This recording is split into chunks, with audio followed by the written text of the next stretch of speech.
Tell us about the transition your character goes through in the film.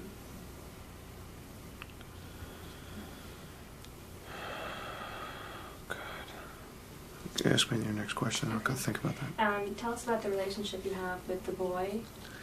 Well, it starts out as I guess you would call it a love-hate relationship. I mean, I don't really have a relationship with him when I start. He's just another kid that gets caught up in the legal system and in the mix, and I gradually discover things about him that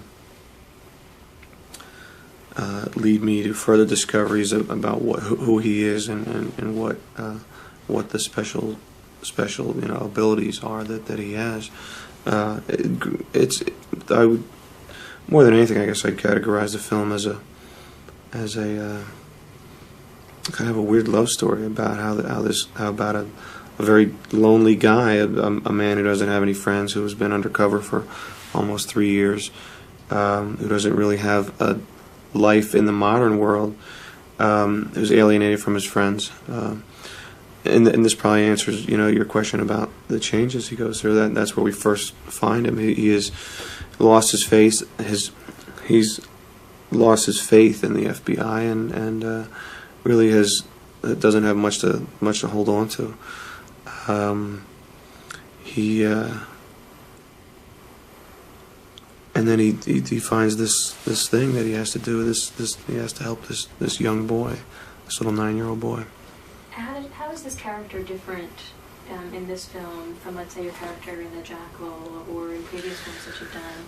Well, the Jackal's the Jackal's a bad guy. He's a sociopath, a guy who kills people for money.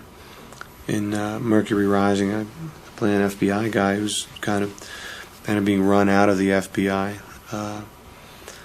And yet they can't completely throw him out because it would be an embarrassment to the bureau.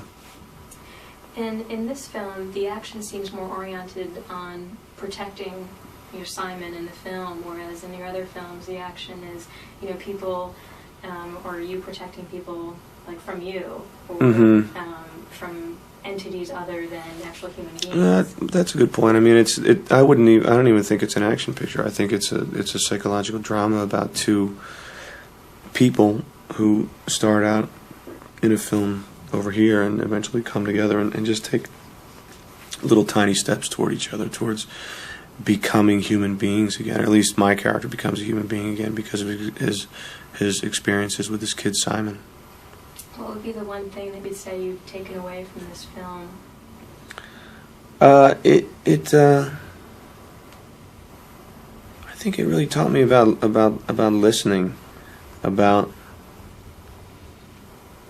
It's so easy to shut off and not really listen when someone's talking at you constantly and throwing stuff at you and saying things and doing things. And when I was dealing with Miko Hughes, the actor who plays this kid Simon, there wasn't a dialogue. There wasn't a give and take in a lot of the scenes. So much of it was done in silence, and it really made me pay attention to behavior more than to the words.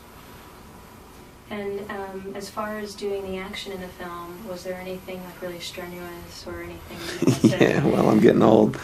The stunts are coming a little harder. Yeah, I got to work with some really good actors. I got to work with one of my pals, Alec Baldwin. The end of the movie, up on that roof, we got a little beat up, but I'm okay. I'll make it. And Mercury Rising is.